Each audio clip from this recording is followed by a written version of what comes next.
Benjamin over on Instagram has been asking me every single day for well over a year to make moh-lay.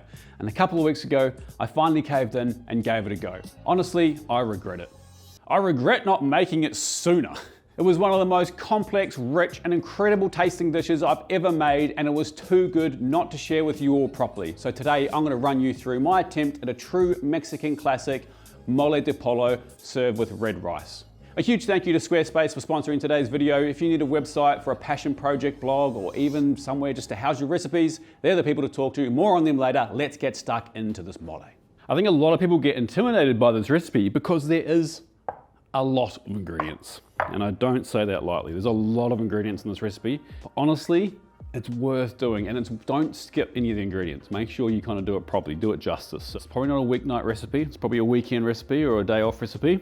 But first of all, we need to cook the pollo. So we've got chicken full legs. So this has got the drumstick and the Maryland on it as well. I've got a big Dutch oven here. Put some lard in there, get that melting. And then I'm just gonna season our chicken just with a little bit of salt on the outside. Once that lard's melted, we're gonna get these chicken in there and get them browned on all sides. So that's all our chicken sealed off. Take our pot, we've got quite a lot of fat in here from the lard and also fat that's rendered from the chicken. It's all good stuff.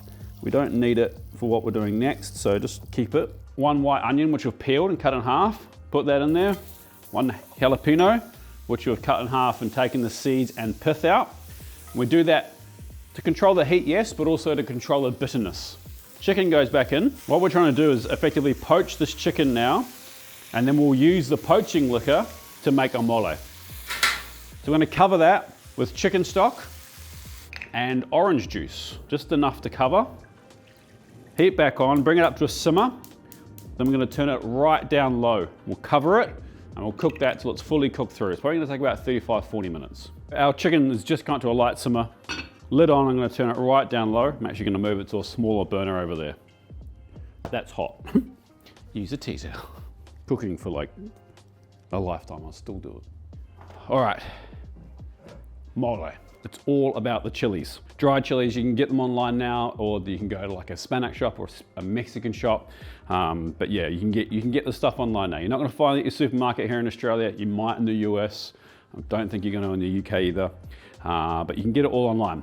So there's lots and lots and lots of dried chilies. We're going to use 3 of the more common, uncommon ones, if that makes sense. More common, uncommon. I think that makes sense. So one of my favorites, the ancho. This smells like raisins. It's quite sweet, a delicious chili. The guajillo, a little bit spicier, kind of like a waxier. It looks a bit like a bullhorn pepper. I'm gonna use some of those. And the pastilla, a lot bigger chili. Also smells a little bit raisiny, but not quite as much as the ancho. So we need a lot of chilies. We're gonna use all these chilies. And the first step is we do need to deseed them. And not because we're trying to take them out, but because we need to toast them separately. All right, now these are deseeded. I'm just gonna cut them up into smaller pieces. That's just gonna help when we blend them. Not quite as much work for the blender to do. Now, I'd love to know the history of this dish. Would you watch me going to Mexico and learning the history of this dish? Let me know in the comments. Or do you just want the cooking content? This video is brought to you by Squarespace, the all-in-one platform that helps entrepreneurs stand out and succeed online. Whether you're just starting out or growing your brand, Squarespace makes it easy to build a beautiful website, connect with your audience, and sell whatever you want. Products, content, or even your time, all in one place and all on your terms. With their design intelligence, Squarespace gives you the tools to create a site that actually feels like you. It's powered by 2 decades of expert design and cutting-edge AI, so even if you've never built a site before, you'll end up with something that looks incredible. And the new Blueprint AI takes it even further. You answer a few simple questions about your business or brand, and it builds a tailored website complete with content, styling, and layout that actually fits your brand. Plus, you can hook up everything to Insta, TikTok, and YouTube, whatever you're using, and share your recipes or content in a couple of clicks. It helps your stuff reach more people and looks good while doing it. So head to squarespace.com for a free trial, and when you're ready to launch, use my link squarespace.com/AndyCooks to save 10% off your first purchase of a website or domain. Now let's get back to the moh-lay. So our seeds are out of our chilies, they're chopped up. It's time to dry fry our chili seeds. Now this is where you can control how spicy you want it. You can put it all in if you want it nuclear. I'm gonna put about half in. I think that's enough for me. And sesame seeds. We're gonna dry roast these, and it's a lot of sesame seeds, like a 1/4 cup. I'm gonna dry toast these until they're nice and golden brown. So now our sesame seeds and chili seeds are toasted. I'm gonna put those out. I was gonna try and be fancy and do it backwards so you can see, but. And now we're gonna toast the rest of our dry spices. So we got cloves, coriander seeds, cumin seeds, aniseed, black peppercorns, and a cinnamon stick. And those go, just gonna break this cinnamon stick up a bit. Ugh, where's your muscles? Ah, there. All right, once our dry spices are nice and fragrant and toasted, they're gonna go into a mortar and pestle. Dunk. And we're just gonna break them up a bit. Oh, and they're gonna pop and go crazy. We don't need this to be like super fine. So you just wanna give the blender a bit of a head start. So now we're gonna add the sesame seeds and chilies to the mortar and pestle. Just mix everything together. Try and get it all in, would be nice. And you'll find the sesame seeds, once they start breaking down, they'll start releasing their oil, and it might start getting a bit kind of oily, surprisingly enough. All right, I'm happy with that. I'm gonna leave that to one side. I'm gonna put the pan back on the heat, kind of a medium-high heat. Now it's time to start frying our chili. So you can add like a peanut oil. I'm just gonna add a little bit of lard here. So once your oil's nice and hot, you're gonna get your chilies in there and it's gonna fry them for about 30 to 40 seconds, just to open them up a little bit. All right, this is the last batch. We're gonna add all the other chilies back to it, and I've got some boiling water here. You can just boil the kettle if you want.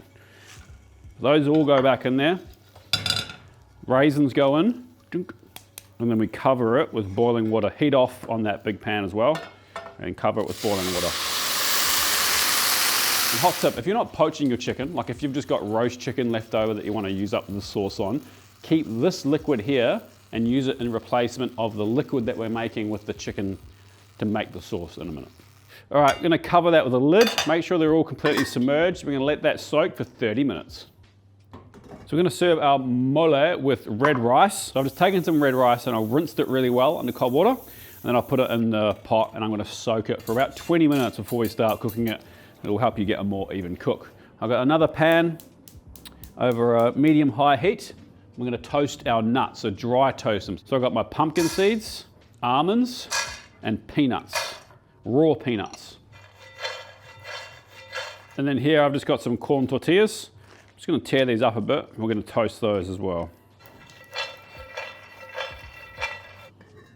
Ooh. It's really important when you're toasting anything like nuts or dry spices, that you keep it moving.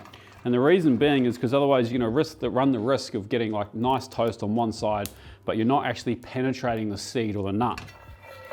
Because what you're trying to do is, completely cook that seed or nut all the way through.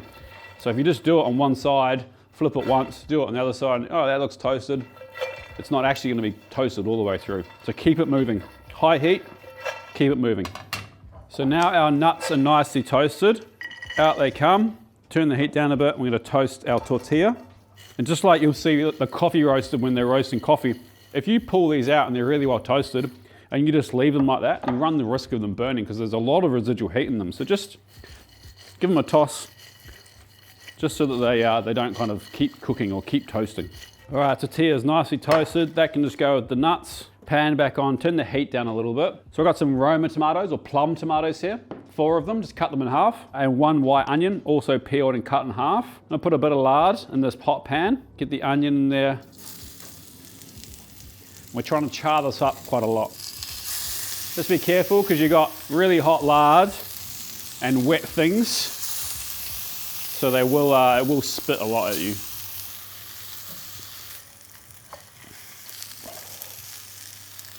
While that's doing its thing, I've got 8 cloves of garlic here peeled. We're just gonna smash them all. So garlic down, knife on it nice and flat with the blade pointing away from you, and using this kind of flat part of your hand, give it a whack. Hopefully half of it doesn't fall on the ground. Twice in a row.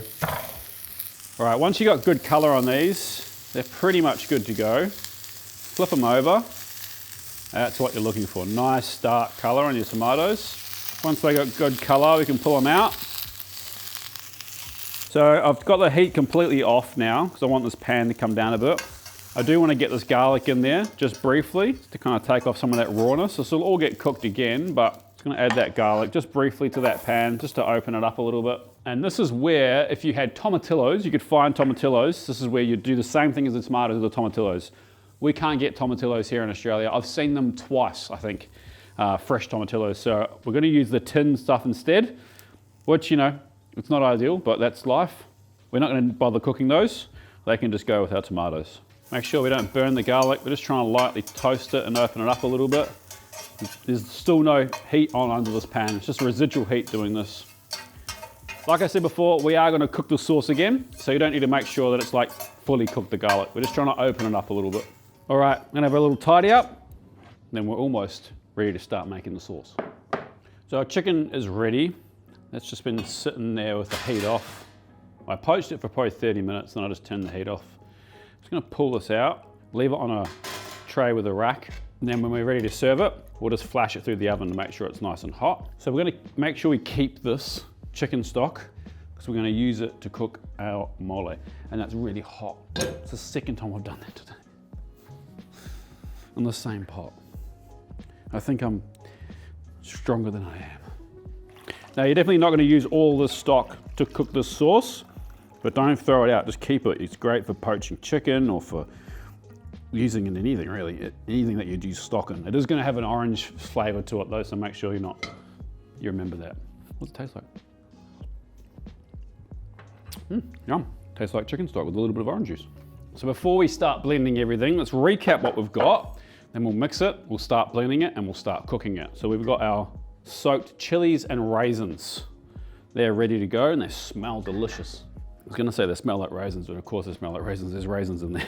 And we've got our veg. So we've got our tomatillos, our charred tomatoes, our charred onions, and our garlic. We've got our nuts, seeds, and tortilla. We've got our other seeds and our spices. And to that, we're gonna add 2 bay leaves. We're also gonna add half a teaspoon of oregano, Mexican oregano, half a teaspoon of dried thyme, and just stir that through. We don't really need to break it up, just make sure it's evenly through there. We've got our liquid, which is our chicken stock and orange juice that we cooked our chicken in that we're gonna serve this on. So I'm gonna get everything into a bowl because we're gonna need to blend this in batches, but I kinda want it all relatively mixed first. Give everything a light mix. Get your blender ready. I wonder how they made this before they had blenders, because this dish is like centuries old, I'm sure. They must have used a moh-lay, is that what they're called? Like their mortar and pestle? Leave in the comments. I'm guessing that's how they did it. Could be wrong. Ugh. In that goes. We're going to work in batches. Look, I'm a typical bloke, and my impatience makes me just want to fill this up. But from experience, it's better to do small batches and more of them, because you're going to get a better outcome. And just use as much kind of liquid as you need. So I'm going to start with 1 ladle, and we'll see if that's enough or too much. You're going to do half a ladle, I reckon that'll be enough. Give it a blend.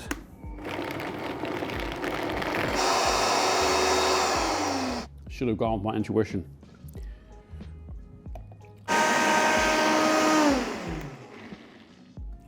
And just repeat until it's all blended.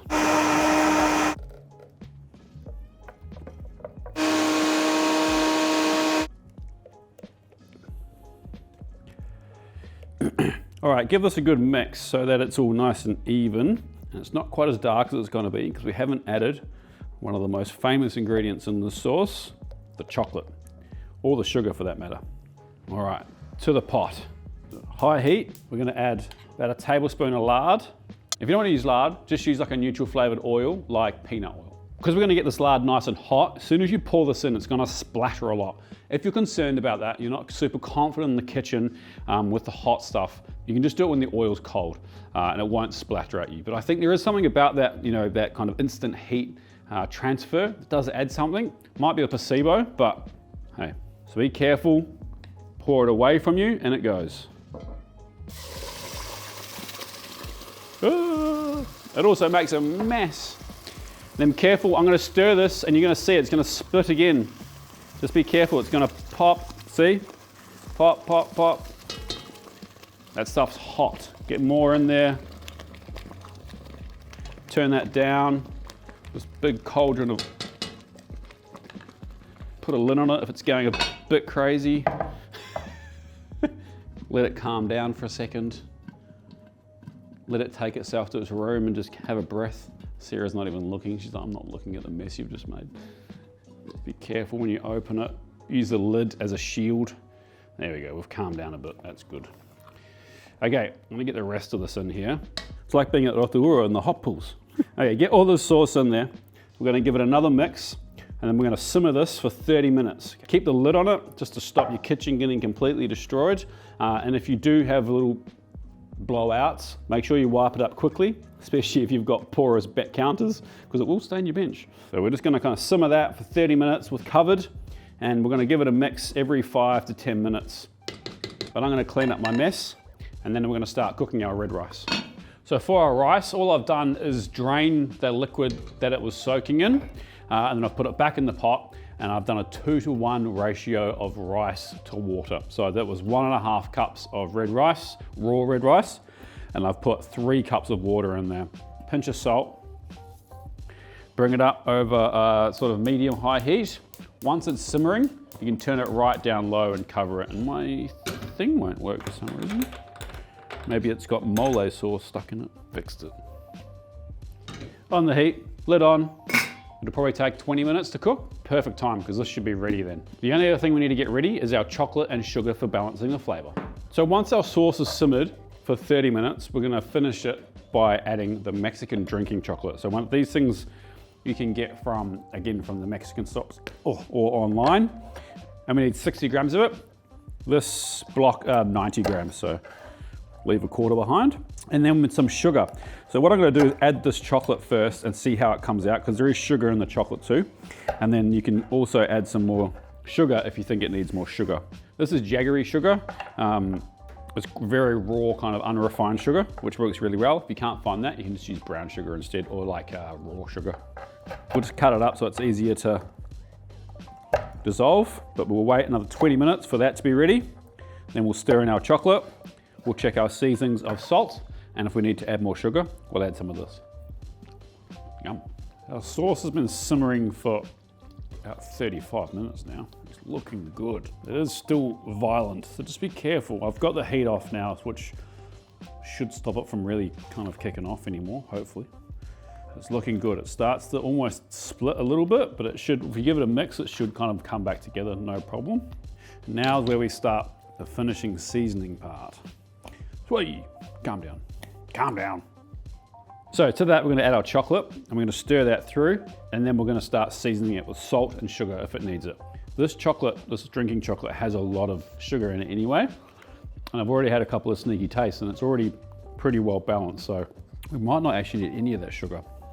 We are gonna give it another big pinch of salt, and we'll probably need another one later on as well. Just gonna stir this until that chocolate's completely dissolved. So like any sauce, it's really important that you taste as you go, because sometimes it depends on how many seeds, or the chili seeds at the start that you put on, as to kind of often how bitter it's gonna be. So we're trying to counter the bitterness with the sugar, with the sweetness.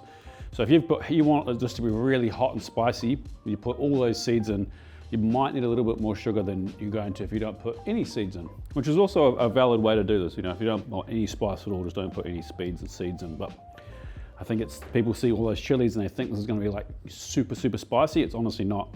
Even if you don't like heaps of spice, I do suggest putting some chilies, you know, some of the seeds in to help kind of help with, you know, that flavor development. We've still got a bit of chocolate there, but keep mixing until it's completely dissolved. All right, let's have a taste.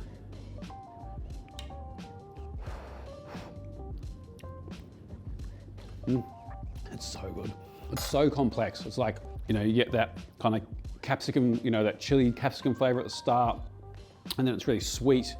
And then you have all the spices and aromats coming through. You finish with a bit of heat at the end. It's delicious. We need a little bit more salt, quite a lot more, and just a little bit of sugar. I'm gonna put 2 of those pieces in, which is probably maybe 10 grams. Just gonna stir that through. I'm almost ready to serve. gonna shove that chicken back in the oven. That's only gonna take about 10 minutes to heat through. It shouldn't be cold anyway. It's kind of been sitting there resting. Another taste. Can actually take a bit more sugar. Another pinch of salt. I reckon that's it. I reckon that's good to go. All right, time to plate. Okay, our red rice should be good now. Whee! Takes a lot longer to cook than normal white rice. Just gonna give it a fluff up.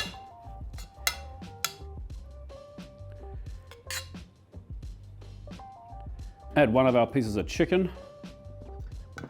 The star of the show, moh-lay all over the chicken, and be generous with it. Garnish it with some white sesame. And I'm just gonna make a little salad on the side. I've got some sliced red radishes, some little baby cucumbers, some radish leaves, a bit of fresh mint and coriander. Just gonna dress it with some lime juice.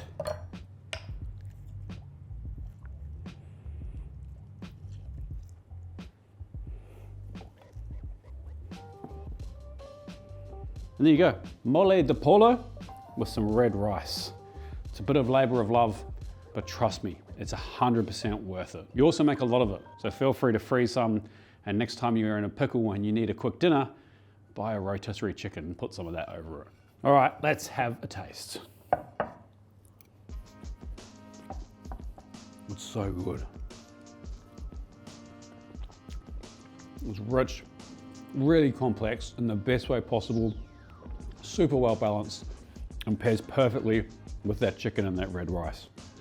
Like, I fully respect that. That's a lot of ingredients and it takes a lot of work, but it's 100% worth it, trust me. So there you have it. I really encourage you to give this one a crack. Please like this video if you took anything from it, and subscribe if you're not. A huge thank you to Squarespace for sponsoring it. We'll see you next week for another recipe. Peace.